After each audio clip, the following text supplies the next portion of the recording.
This is Make it plain. Make It Plain. M.I.P. With Masamela Matfumo. Mark Thompson. Make It Plain. Get woke.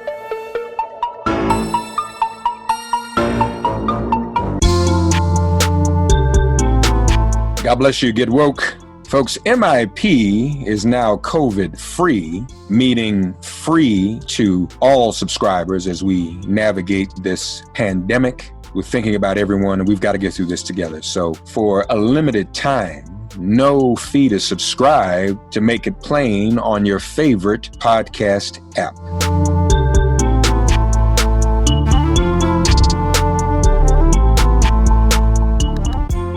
Very special guest joining us today, folks. No stranger at all, dear brother. He is the National Press Secretary for the Democratic Party. Brandon Gassaway joins us. He too sheltering in place like us all. Brandon, how are you? How you making out, and how's your family doing? I'm good. I'm holding up. I mean, nobody wants to be back on the trail more than I do. But, you know, we're making a way with what we have and what we can. Family's all good. I'm a New Orleans boy, so we got hit pretty hard down there. But, you know, I think folks are starting to come through to the other side. And we look forward to hopefully getting this all put behind us. Well, and hopefully in getting to the other side, people realize the importance of electing Democrats. As you and I know, everything's political, and it is precisely because of the Republican in the White House and his underlings. I mean, just to put it bluntly, why people are dying, Brandon. Exactly. And I know some folk say that's not, what's the term, respectability politics? but Brandon, watch this. If you at your mama's house and you unemployed and all you do is sit on the sofa and don't look for a job, what your family gonna say about you? Brandon ain't trying to get no job. What is this boy doing? Right. So let's apply this. Then we know how that affects us. So let's apply that to other folks. If you get a warning in December and you get offers from people to make masks in January and you don't respond and people start dying as a result, what am I supposed to? Oh no, he didn't really mean for people to die. That's not what he really meant. I mean, that's negligence, willful negligence on folks' part, you know? Right. And to your point, when you say democratic leadership has really made a point of putting people and the health and safety of our folks first in all of our decision making. You know, Mayor Cantrell all the way up to leaders in Congress have always had that as their priority. And if you look at this administration and the number of failures in this, you mentioned like they knew about this in January, knew about this early. Now, if you would have said something to John Bel Edwards or said something to Latoya Cantrell, maybe we wouldn't have held Mardi Gras. Maybe we wouldn't have done those sorts of things. But, you know, the federal government was saying it's all good and it's flu and it's going to go away in April. So we're like, okay, well, we can go about our normal lives. And that is the key point of why effective, competent leadership is necessary. And right now, that is only coming from the Democratic Party. Well, and again, just one more point on that. The relationship between federal, state, and local, because this is Katrina deja vu, isn't it? You know, there was not an adequate warning from the federal level that New Orleans should have been evacuated. So here's, again, not an adequate warning from the federal level that there was a pandemic on the way. Yeah, like you say that, and that remind, like the day this happened, like I always mark this by, you know, the NBA shut down on a Wednesday. The last day of work for most of us was a Thursday. And then we were just at home. And now that, you know, we've been doing it for 2 months, it seems a little bit more natural. But then I had the like flashbacks to Katrina. I was a senior in high school when Katrina happened. And we evacuated the day before. And for months after that, we were just sitting around, not knowing what was going on, what to do. And that's the same type of incompetent leadership that, you know, puts people and their lives on the back burner while they worry about whether it's, they're worrying about the money or worrying about, the economy or whatever the case may be. Those things are important, but people's lives and people's dignity comes first. Yeah. And that's always what you have to prioritize. Amen. Amen. You're right about that. So, very important conversation that you have helped organize and the party is having on tonight. Tell us about making the American dream accessible and affordable to Black men. So this is a program I'm very, very proud of. This is something I've worked hard on since I came on board the DNC. It is part of our Chop It Up series, which is a series that is devoted to talking to the issues important to Black men. I was on the campaign trail in 2016 for Secretary Clinton. And one thing that I thought we could have done a better job of was speaking more intentionally and more directly to Black men, specifically young Black men.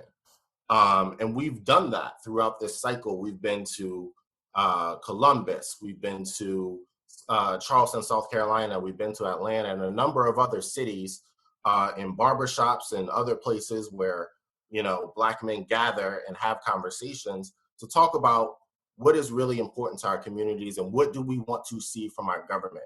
I always said there's three pillars of this program. First is to be present, is to show up like, we're the Democratic Party, this is who we are, this is what we look like, this is what we sound like, and this is what we care about.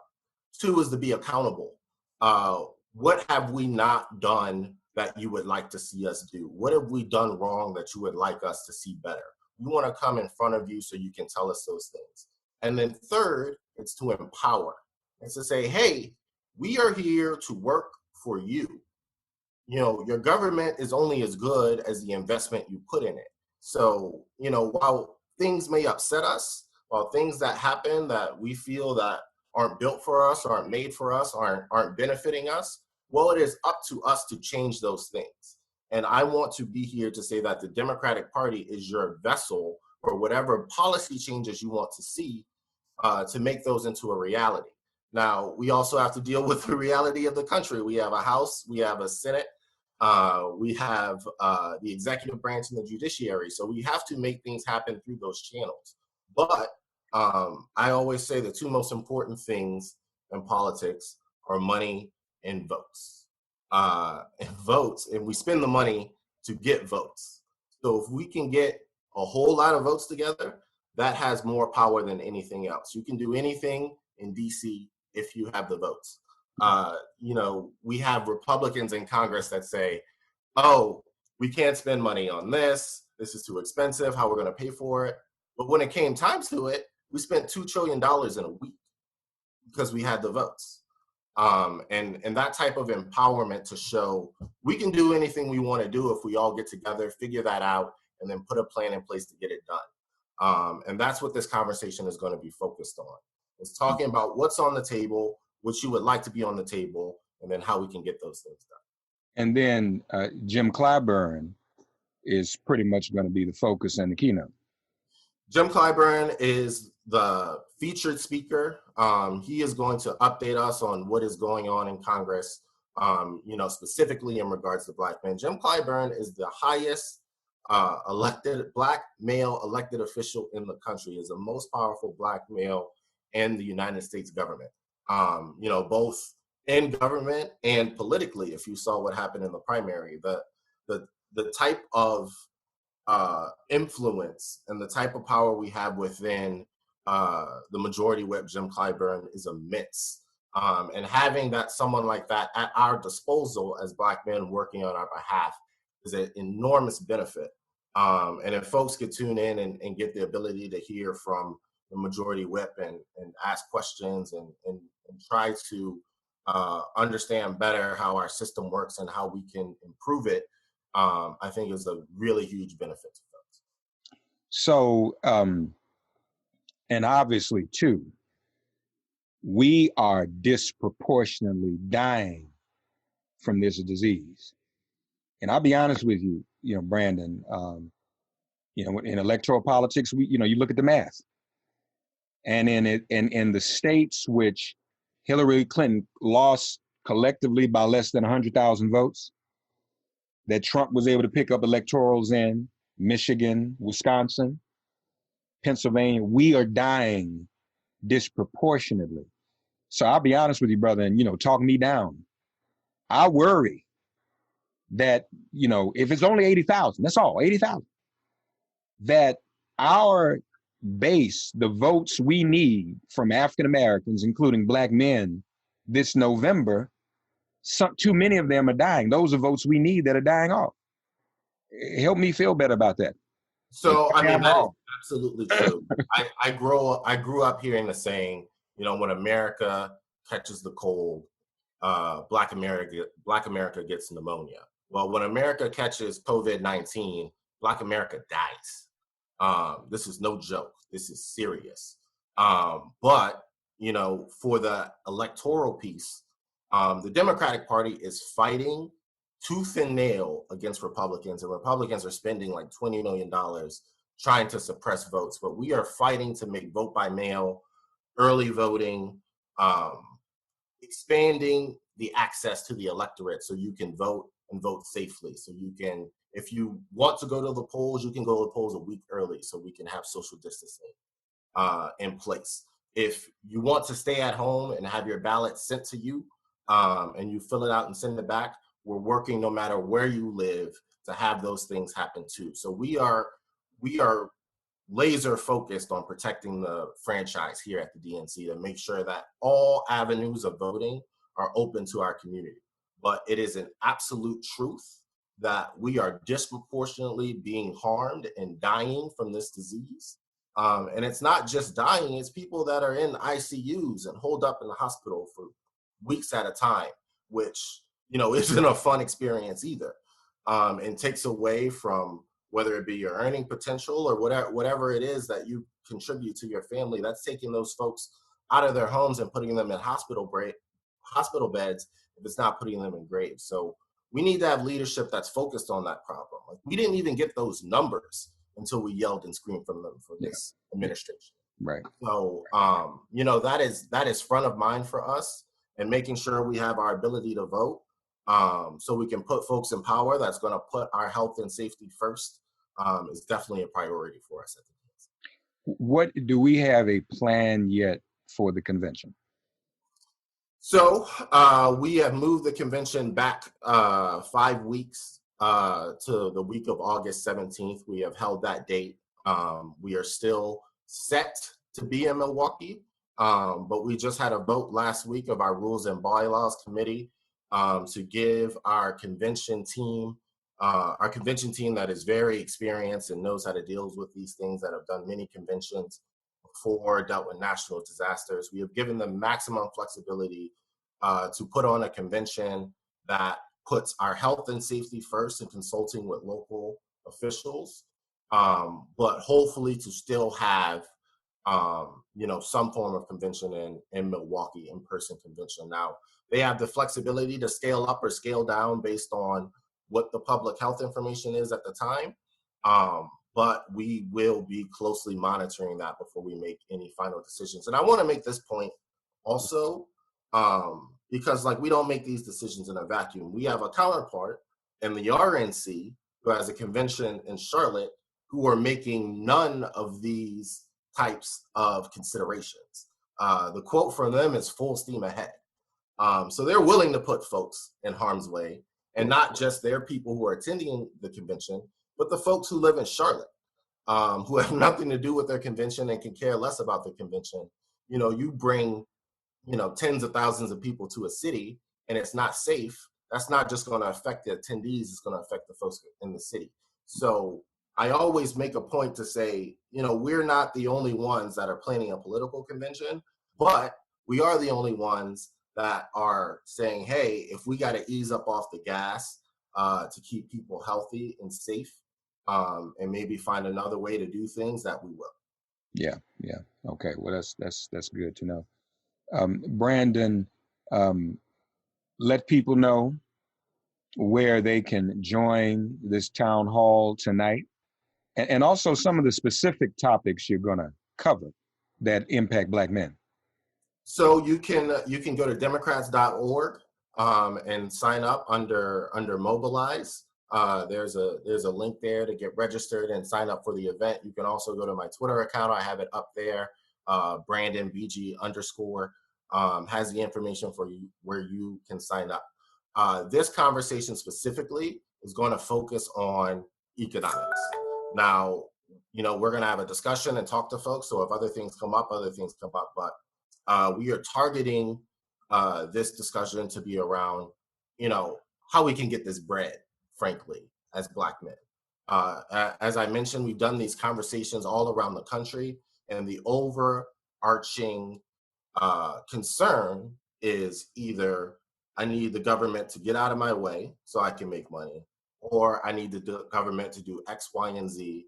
Why isn't the government doing X, Y, and Z so I can have a better chance to make money, whether that's access to capital, whether that's, giving me a break on my student loans, whether that's making sure I have access, me and my kids have access to affordable schooling, whether that be college, whether that be technical school, all of those issues. Jim Clyburn is the author of I know you know this, the 10-20-30 plan, to really focus investment from the business community within our community. So those issues we're going to talk about because I think that at least from the conversations I've had all around the country up until this point, I think that is most salient on the minds of our brothers is, how am I going to make a living, feed my family, whether it be from a small business, whether I'm trying to go, whether I'm a blue collar worker, white collar worker, whatever the case may be, I want to make a living and provide and either get the government out of my way or this is what you need to be doing to work for me. So tonight, 7 p.m. Eastern, chop it up, folks. Go to Democrats.org or go to Brandon's Twitter, Brandon BG _ and get signed up. My brother, I appreciate you letting us know about this. I see your official Twitter handle is now Kobe Stan. Oh, that's my guy, man. I mean, I got his book in the background here. Yeah, I'm noticing all them pairs of shoes you got back there too. A lot of them are Kobe's. Most of them are Jordans, but a lot of them are Kobe's too. You've been watching The Last Dance? Oh, absolutely. That's the only thing I have look forward to week for week now that we have no sports. But I will say this about Kobe. He got drafted in '98. I was like 10 years old. He was like my first, the first time I was a fan of a basketball player was Kobe. And that work ethic, that determination to be great at no matter what it is that you do, is a focus and an energy I try to bring to my work here, at the DNC, in politics and campaigning in general. It's like, hey man, you got to control what you can control, and that's how hard you work. So that mentality really helped guide me, through school and now through my career. And it's a mentality I hope to try and carry on, through my work. And you played ball for a minute too yourself, right? Yeah, I played. Yeah, I was a forward. I didn't have a game like Kobe, that's for sure. I was Did you play in college too? Did you? No, I didn't hoop in college. Okay. But I had just come off of Katrina senior year and didn't play my senior year, so that kind of took me off track. Oh wow! So Katrina did that, yeah. Yeah. So I didn't play for a year, and then when I finally started playing again, I was out of shape and I just lost the motivation for a minute. Wow. But I always love, my love for basketball is never going to die. So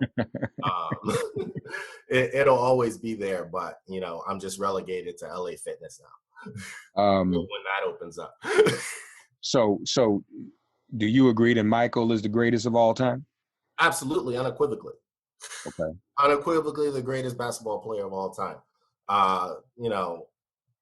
Personally, second on my list as a Laker fan is Kareem. Yeah. Is Kareem. See, that's the era I grew up in. I grew up in that golden era, Magic and Kareem, and so and honestly too, the doctor. I was telling people, I tell a story, I was showing my son years ago, he's 17 now, and one of his cousins, they didn't know about the doctor. And they're like, Michael. And they were kids, they weren't even born. Right. Michael Cole, Michael Cole. I said, let me show y'all something. So I showed them the video of the doctor in the game when he went behind the backboard in midair. Yeah, that was against the Lakers at the finals. right, for that layup. And you should have seen these little kids, man. They're like 10 years old. They were like, they're miles. They'd never seen nothing like that. See, Michael was bad, but the doctor had the most hang time. Doctor could stay in there a little bit longer. Yeah, you gotta be a student of history, man. Like these people borrow from, like in the documentary, you see Kobe say, "Hey, everything I got from Mike. I owe these 5 chips that I got to Mike." That's right. But you listen to Mike. Mike's an amalgamation of, Dr. J, of the Iceman, George Gervin. Yeah. Like we all borrow from these folks that come between us. Like even if you look at LeBron, there's a whole lot of magic in LeBron's game. That's true. So like it's all we borrow from the folks that come before us, and you always have to understand what your history is, and that's in basketball, that's in politics, that's in everything. You gotta know your history. We stand on the shoulders of giants in so many ways, and Hoop is a very good example of that. Well, let me give you a heads up, brother. If you hear some noise I'm making, because some folk are being a little too hard as a result of the Last Dance. Some folk are being a little too hard on my man Patrick Ewing. I'm a Hoya, so Patrick's nice. He's too nice sometimes. I might have to come out and say, y'all need to ease up off Patrick now. He did what he could do. So he ran into that Michael Jordan buzzsaw, man, and like there's a whole lot of careers. Charles Barkley, Karl Malone, and John Stockton. There's a whole lot of Hall of Fame careers that ran into that buzzsaw and don't have rings. He's probably the leader of that group.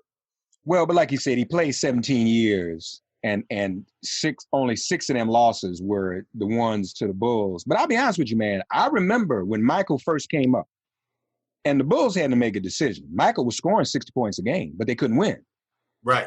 Management, talk about these organizations, and I know in the thing, Krause is on there defending himself. But management has to decide to put around the supporting cast. And Charles never really had that. Patrick never really had that like he should have. So it's just impossible for one person to carry it. And I'm telling you, if the Bulls hadn't figured that out, I remember a lot of them games early on, Doctor. Oh yeah, Michael scored 60 points, but they lost.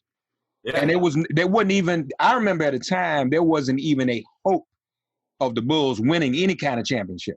But they had Michael Jordan. And they found Scotty. Right, and then they found Scotty, and then that's when it began to change. So, guys like Patrick, Charles, all those cats, sometimes it's that combination. That's not taking anything away from Michael. He was phenomenal, and driven and relentless and always hungry too. Some people get complacent. You have to, and when he knew the hunger was fading, that's when he left. He went to play baseball. But I mean, like these stories, the story about the guy for the Bullets who went to Chicago and scored 37. And then Michael invented in his head that this guy said, "Good game, Mike." When he didn't even say that, and then Mike put 36 on him in a half. Like it just like if the fire wasn't there organically, he would invent it in his mind, whatever he needed to go out there and ball. That's Mike. And to be truthful, that's probably what also you can say he got some of that. His name may not come up in this, but I see a lot of that is similar to Muhammad Ali. Because he could hype himself, and once he hyped himself and got in your head, fight was over. That was he won the championship. So that's what it was. Well, folks, tonight, 7 Eastern, Democrats.org. Gonna chop it up, y'all.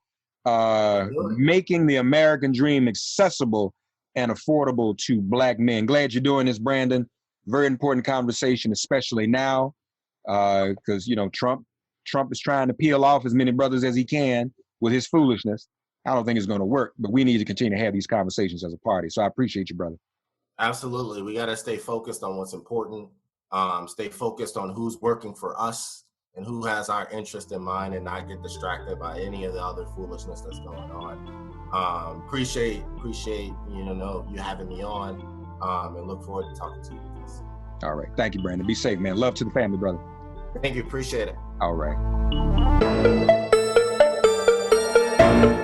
Joining us now, ladies and gentlemen, he's the founder and publisher of DailyKos. Well, the founder now, as we said, more so than anything. Yes, I'm no longer the publisher, now I'm just the founder. And he's a budding YouTube show host. The Brief on YouTube, check it out. We always appreciate having the largest online progressive community. We're going to talk today about the Democratic Convention, also the latest Civiqs numbers, Civiqs with a Q, civiqs.com. You ought to join that sample group too if you like. But joining us as always from the Bay Area, Markos, Moulitsas. Markos, how are you today, man? I'm doing great, actually. Especially all things considered, I can't complain. Right. So let me start this way. Bay Area, you all went down first. It was shocking when they made that announcement. Like, oh my God, how can they do that? You know, even those of us back here in New York. But then a week later, it was real for us. Where are you all on a reopening schedule, or is there even one yet in the Bay Area? Yeah, things were eased up a little bit. So construction's now allowed, as long as construction crews take certain precautions. And some daycares for essential workers are also allowed to open. But we're still pretty tight, and we're buttoned down tighter than the state of California. California sort of loosening up. Some of the rural counties have more of a reason to be able to do so. But the Bay Area has not. This is why Elon Musk, you may have seen, is losing his mind over the fact that his factory in Fremont cannot reopen. And he's daring authorities to arrest him, and I kind of hope they do because he's absolutely lost his mind. And I say that as somebody who owns a Tesla, as somebody who's a big SpaceX fan. Like I had historically been a big Elon Musk fan, but he's lost it. He's absolutely lost it. But yeah, we're pretty tight now. Who's thinking about buying a Tesla right now anyway? What's that? Who's thinking about buying a Tesla right now anyway? I mean, who's thinking about buying any car right now? No cars are being bought right now, right? Exactly. And they're not being penalized for it either. It's not like the stock market is hitting Tesla stock. Tesla's at an all-time high. So I'm not sure why he can't just frickin' relax and take a moment and wait for people wait for people to stop dying before he's talking about reopening the factory. So the Bay Area itself is locked down through the end of this month. Cases are flat. They're not coming down, but they're not rising, and they're flat. And I don't know if that's encouraging or discouraging. I can't tell. I want to see those numbers go down, but we're still well below the national, well below the rates of other major urban centers, and particularly international transportation hubs like New York. And I think a big part of that is that not only did we shut down before anybody else did, but we were taking it seriously before things were shut down. I mean, you had Andrew Cuomo and de Blasio still saying people can go out to restaurants and arguing over how serious to take the virus in the Bay Area. It was taken seriously from day one. And maybe it helps that we are heavily Asian, and the Asian community, of course, doesn't mess around with infectious diseases, right? I mean, they've never been embarrassed to walk around with masks when necessary. And that was probably an advantage for us when the virus first hit, that so many of our population was already predisposed to button down in a pandemic situation. Yeah, well, that's good to know. Congratulations on that success. So, we're talking a little bit about Civiqs and Trump's numbers. Tell our audience what you were saying to me, how sometimes he wants to be visible, he wants to be ubiquitous, but how sometimes that may in fact hurt him. And is he finally getting that memo, do you think? And is that why he's not doing as many of those stupid daily press conferences as he was doing? Well, for sure, the public polling has shown Joe Biden with significant national leads and leads in some of the key battleground states as well, the ones that are being polled more often. So it was clear to at least a Trump campaign that those daily press conferences, and telling people to inject Clorox and shove UV lights up their butts. Clearly, that was having a negative effect on his poll numbers, and he finally somehow convinced them to stop. But one of the things that we noticed in our numbers is that when he stopped doing those press conferences, his numbers started inching up. Now, so everybody understands, numbers don't move a lot. When I'm talking about inching up, I'm talking 1 to 2 points. But we all know that in 2016, Donald Trump won by 10,000 votes in Wisconsin and 20,000 votes in Michigan. I mean, these were margins that were 0.1%. And so if you move the numbers 1%, it actually matters. It really matters in a 50-50 election. So we saw his numbers inching up, and we had Biden at +6 nationally. No, +5.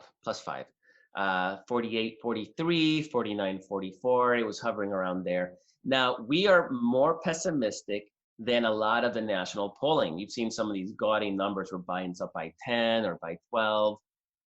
I don't buy those. I think they're overly optimistic, but that's just to say that, yeah, we are a Democratic pollster, obviously, but we were seeing numbers that weren't as gaudy good for Biden. And we started seeing that narrow down to a +3 Biden lead nationally. And so it seemed to be that keeping out of sight was sort of working for Donald Trump. And then on May 3, things reversed. And now we're back up to a all-time Biden lead of +6, 49, 43. And so as we saw this play out, and you had to wait a few days to make sure that it's not just noise or statistical random, noise. But it was real. I mean, these numbers sort of widened back up. And so, I was like, what happened on May 3 that changed everything? Because we're in this news cycle now where every day you're bombarded with information, right? So it's hard for anything to really punch through. So went in and dug in and looked at the May 3 headlines. It was his interview with Fox News at the Lincoln Memorial.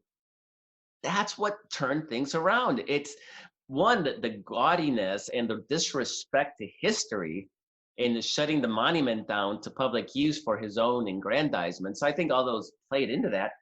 But I'm pretty convinced that the more people see of Donald Trump, the worse he does. Mm-hmm. Mm-hmm. And the things he says are just one train wreck after another. Yeah, I don't even know if what he says matters anymore, to be honest. I think just a reminder that he's gonna, every time he gets up and he says just stupid, whatever he says is stupid. By default, it's stupid. He hasn't said a smart thing, maybe ever. Yeah. It just reminds people. And there's this phenomenon in the polling that we're catching on, and NBC Wall Street Journal poll also caught. It's this phenomenon of the double hater, right? These are people that hate both candidates. Nobody loves both candidates. That person doesn't exist for good reason. So there's the people who hate both candidates. And in 2016, Donald Trump significantly won the double haters. People who said, I hate Hillary Clinton and I hate Donald Trump. They voted for Trump by something like 50-20. It was 2-1. It was significant. It was a big factor, in fact, to Donald Trump winning that election, the double haters. So the double haters are back. But this time, we've just seen them in 3 separate polls. The double haters are breaking for Biden by a factor of, depending on the poll, according to our polling, 40-10, 40% Biden, 10% Donald Trump. The NBC Wall Street Journal had it even better. It was 60, it was like 60-15. So Biden, Donald Trump. So I'm convinced that it's these double haters. They see Donald Trump and they're like, ugh, right? And Joe Biden's invisible. I mean, maybe if Joe Biden got up and talked, maybe they'd feel the same way, who knows? But Joe's invisible, and whether by design or by accident, it's actually working really well for Joe Biden and the Democrats to just keep Donald Trump in the spotlight. And really, in the end, this is going to be a referendum on Donald Trump. It's going to be a referendum on the coronavirus response. And so I'm not sure there's anything Joe Biden can do at this point that would be better than just Donald Trump digging his own grave, which appears to be what he's doing. Yeah. Simultaneously, while he's literally digging the graves of so many Americans with the way this virus is being addressed. What did you think about Fauci's hearing this week? Where, I mean, he clearly spoke his mind, said everything we expected him to say. Trump's still in denial about it. Is he going to fire Fauci, or is he going to continue down this this road of what, the Russians employ, the fog of unknowability, where everybody just says everything and confuses everyone? So, I mean, I don't see how anyone reasonably can look at Fauci and still support or have any regard for Trump. I mean, unless because the normal person who's sane, we don't have to be intelligent. We don't have to be college educated. Most people don't engage in hourly cognitive dissonance, Markos, in their own personal lives. So the doctor says, we don't need to reopen too soon. This crazy president, whom these people still support, says, we're going to do it anyway. I mean, it's something, people have to get it more and more, I would think. I mean, you'd really have to be tripping not to get it. Yeah, and in fact, Donald Trump is now opening up a new front. Now he's going to start claiming that the 80,000 dead and counting, I think we're almost at 85,000, that those numbers are wrong, that the numbers are fake news. And he's been arguing this privately, which is sort of the trial balloon before he starts tweeting this out. So, within the next couple of days, he'll be arguing that, if he isn't already, who knows, he probably was up all night tweeting. He'll be arguing that those numbers aren't even real. And I don't think he cares about what other people in his administration are saying at this point. I mean, Donald Trump's kind of his superpower is his ability to walk into any room and say what he needs to do, say what he needs to say to win that moment. That's all he cares about. He doesn't care about whether he's being consistent or hypocritical or whether he said the exact opposite yesterday or 5 years ago on Twitter. He has zero shame. I mean, I envy it. I don't want it, but I envy that ability to just completely disregard any information that he himself has said to win that moment.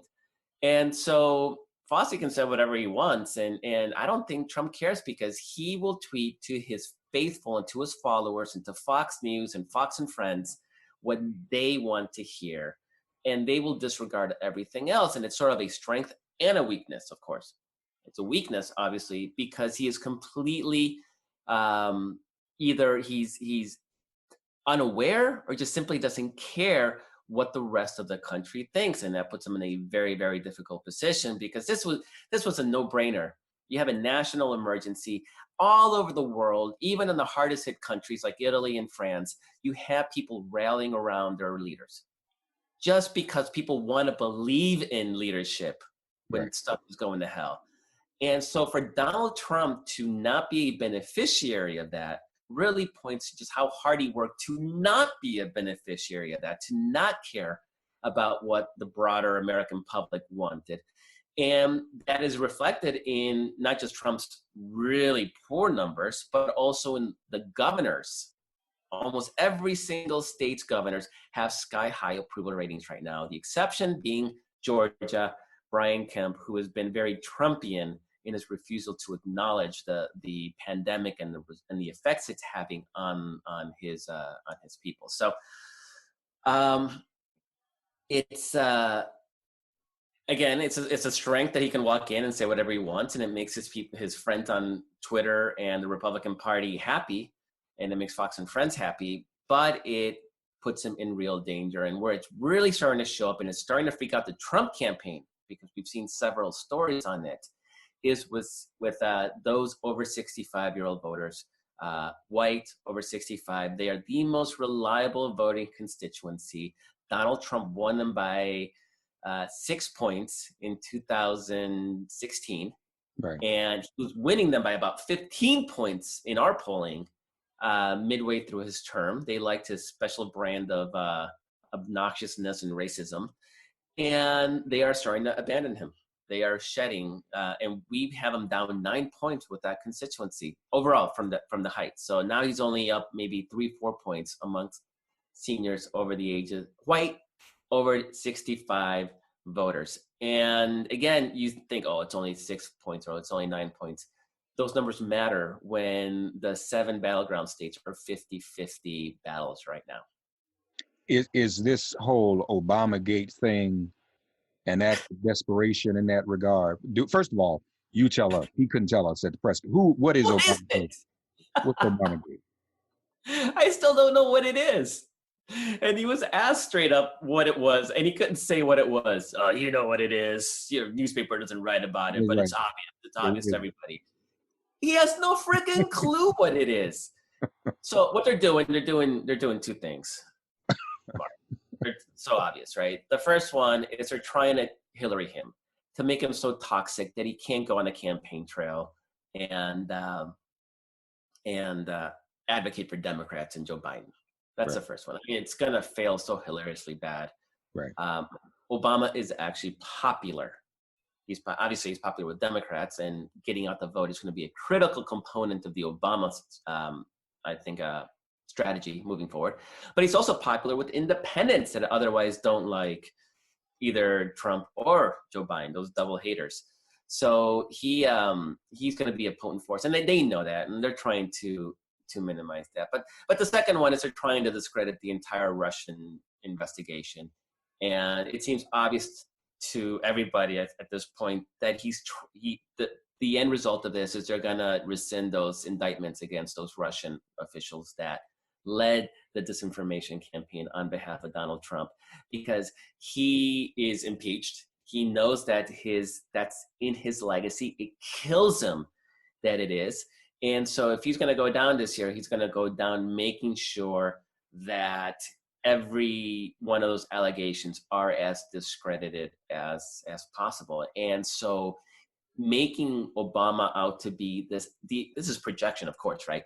Making Obama to be as politicized and as cutthroat in destroying his enemies using the implements of the state is part of that strategy. Is he needs to turn Obama into what he himself clearly is. I don't think anybody really believes it's going to happen. I don't even think Republicans themselves, aside from Trump, think it's a smart strategy. But Trump does what Trump does, right? I mean, he does what his gut tells him. And that's clearly what's eating him inside and what's driving that whole Obamagate nonsense, which nobody can explain still. Nobody can explain. Other than what? He criticized Donald Trump. And they're having the vapors because he criticized Donald Trump. Yeah, right. And he's even given that, his reaction has even made that more prominent. Obama really didn't say anything that profound. He didn't say anything that most other people don't think. And you know what? Only real, super political people like us know or understand that, presidents don't really comment on other presidents once they leave office. It's the opposite with the average person. I had people ask me, Mark, why didn't Obama do something? I said, what do you want to do? Why can't he do something? I mean, the average person doesn't get that. They see Obama and they kind of want him to say and do more. Help. I do too. I do too. Yeah. But he's not supposed to. So he's just freaking out. And Obama is absolutely right in what he said.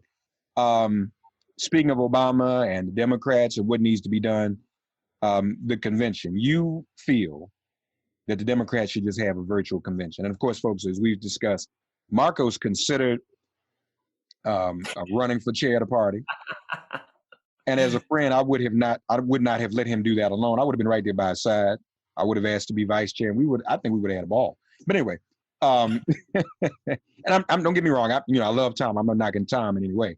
He's a friend. But I'm just saying, if that had happened and Tom didn't do it, maybe we would have done it. So, but you think there should be a virtual convention as opposed to even trying to.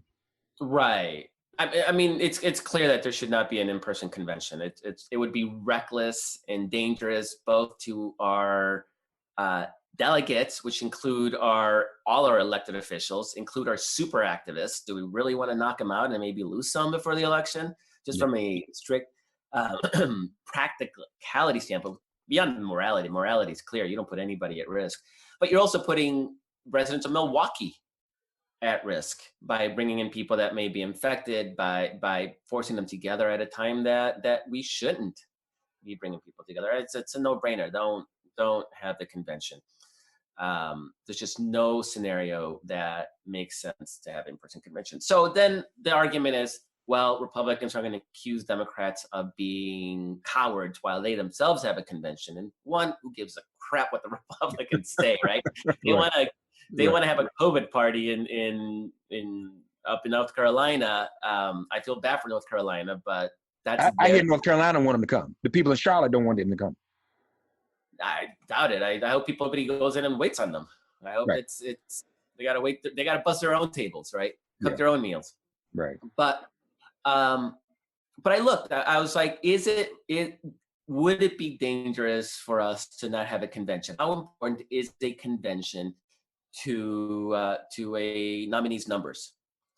And so what I did is I looked at the 2016 cycle, and Donald Trump's convention bounce was less than a point, which is actually within the margin of error. And I'm talking the aggregate of polls by 538. That's what I looked at. Donald Trump got a little teeny bump. It went away very, very quickly. Hillary Clinton got a little more substantial bump. Hers was about 3 points, but within 2 months, it was gone. And so there's this thing, get a little technical here. There's a thing in polling called response bias, which means that when somebody's excited about an event, they're more likely to answer the phone and answer questions. And if you're bummed out, you are not. So after Obama had a really good debate against Mitt Romney, Democrats were really excited to tell pollsters how they loved Obama, and Republicans were like, ugh, Mitt Romney, and they didn't answer the phone. So it looked like Obama got a big bump. It went away within 2 weeks. So this is what happened with the convention. Those bumps don't look real.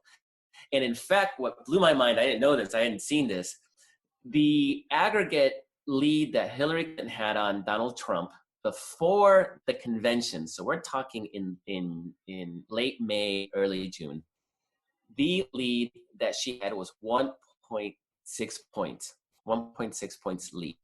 The final margin on election day was Hillary Clinton won the popular vote by 1.7 points. So virtually the same. You could almost argue that the conventions didn't matter, the debates didn't matter, the $1 billion in attacks didn't matter. None of that mattered because people's opinions were locked and set in stone. And so, yeah, you're going to have a little bit of movement in the margins. And if you had a little bit more movement in the margins, Hillary Clinton would have won. But the reality is that the convention doesn't move that much numbers. But I looked at the favorability of the parties. And the Democratic Party got no bump out of their convention. The Republicans did, actually. They got about a 10-point bump. But the reason they had a bump is because they were more divided. Believe it or not, we think Hillary, Bernie, right?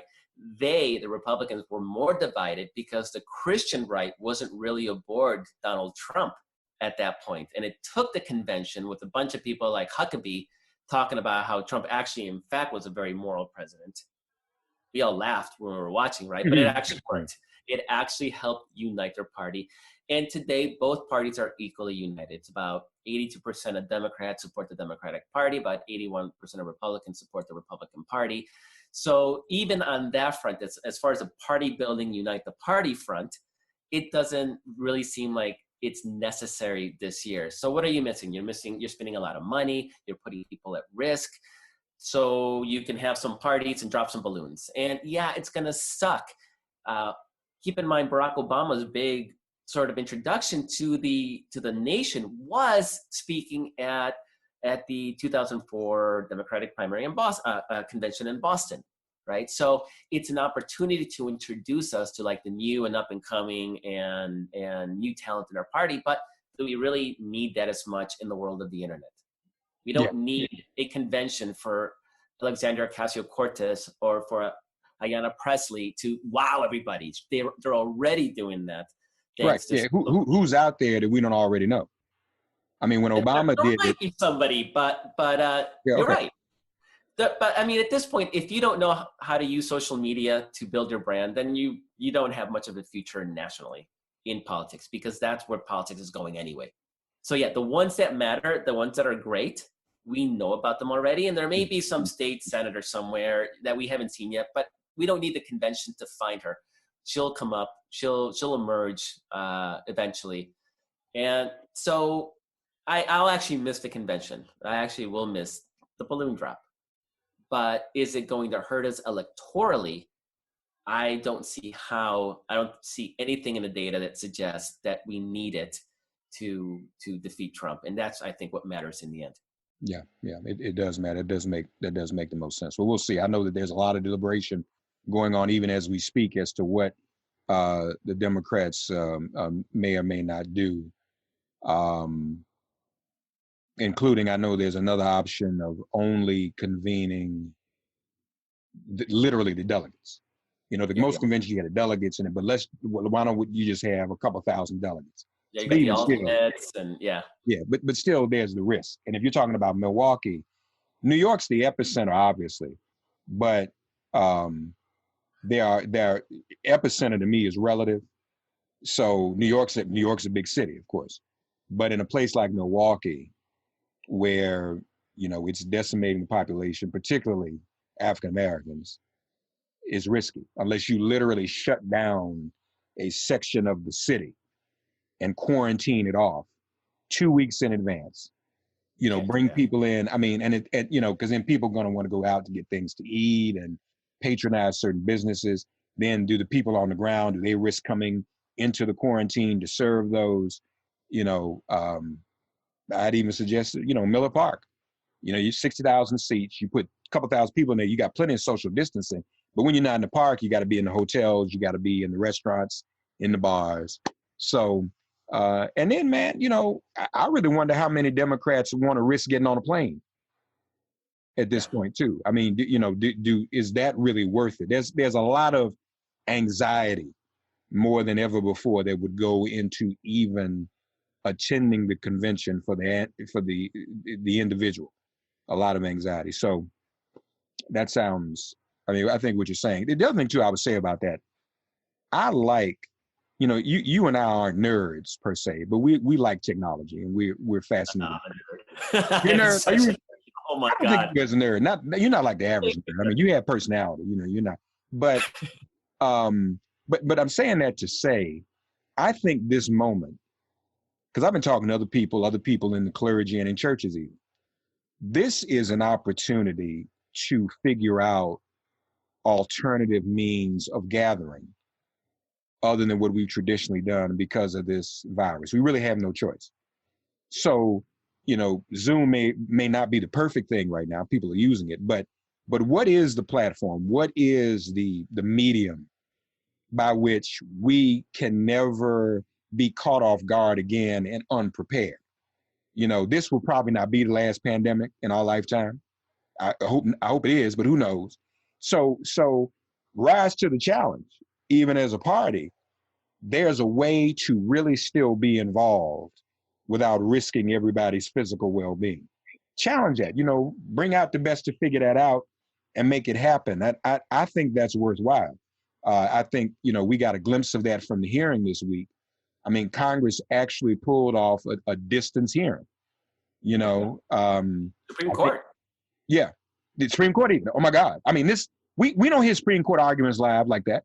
I mean, no, it's never happened before. They should all be that way forever. That's what I'm saying. I mean, I don't know how they go back to what it was before. After you give us that, you got to keep it up. So, you know, I think that this is a moment for us all to be challenged while we're looking at a vaccine.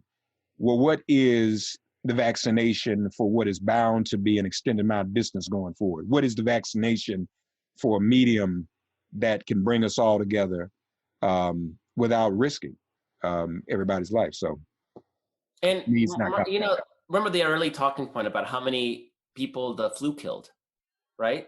Even that itself, we can mitigate by being more careful about wearing masks and doing more meetings online and not cramming people into office complexes. So there may be lessons here that don't just apply to the pandemic, but even to more run-of-the-mill infectious diseases that are killing tens of thousands of people, and we don't even notice because it's normal, and it shouldn't be normal. Yeah. Well, I confess on a personal level, I'm not excited about getting back on an airplane. Yeah, I'm just not. I mean, and maybe I'm wrong, but I'm just not. There was a situation recently where I almost had to.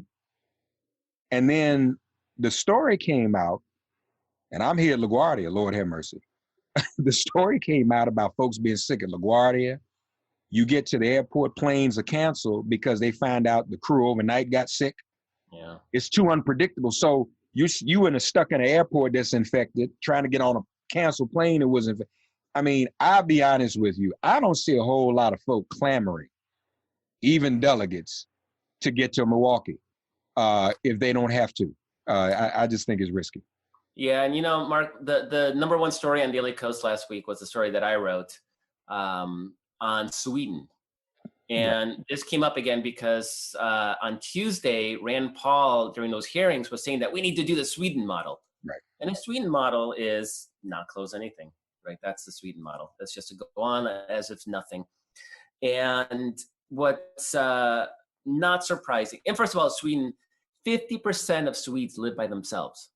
And they have one of the best universal healthcare systems, right? So any of these Republicans that want the Sweden model, okay, give us universal healthcare.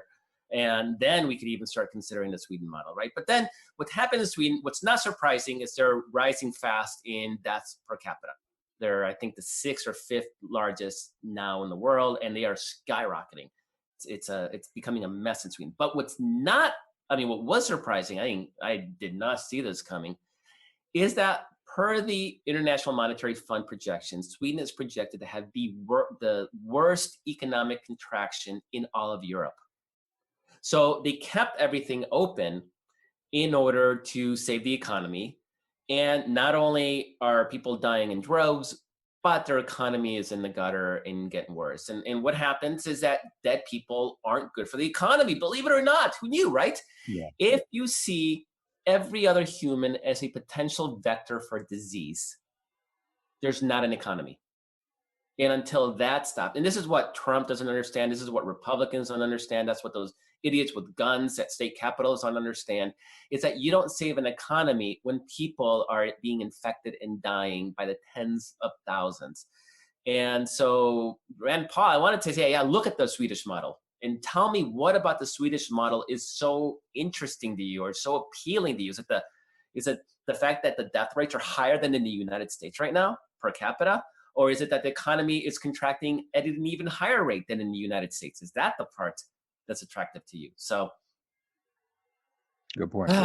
But they're anti-science, they're anti-reality, anti-statistics. It's all about what their gut says, their ideology says, and it's all about what freedom, and it's getting people killed. It is. And again, I was a little surprised about Sweden. I thought the Swedes were a little smarter than that. I didn't know they could be that dumb. I mean, they really banked on the fact that they were solitary people. I mean, 50% live by themselves is shocking. Yeah. So they were banking on that, and they were banking on their really, really amazing healthcare system. Yeah. And apparently the virus doesn't give a damn about either of those things. He's the founder of DailyKos and therefore the founder of ThursdayKos, which we do every Thursday. Always a pleasure to have him. Markos Moulitsas. Check him out at dailykos.com. And The Brief on YouTube. Does that air live on YouTube when you do it? No, I record it. In fact, I'm recording it right after this, and then it'll air a few hours later. So the production people can do what they need to do. Check out The Brief, y'all. Thank you. All right. Thank you, Markos. All right, you do the same. Take care, buddy. All right. God, you are our refuge. Send our ancestors to guard our doors. Cast out this virus from our communities and our bodies. Heal, bless, and protect everyone listening and their loved ones. If all minds are clear, it has been made plain. Thank you for listening to Make It Plain and Get Woke. Remember to listen, like, and subscribe on Apple Podcasts, Spotify, and wherever you get your podcasts. If all minds are clear, it has been made plain.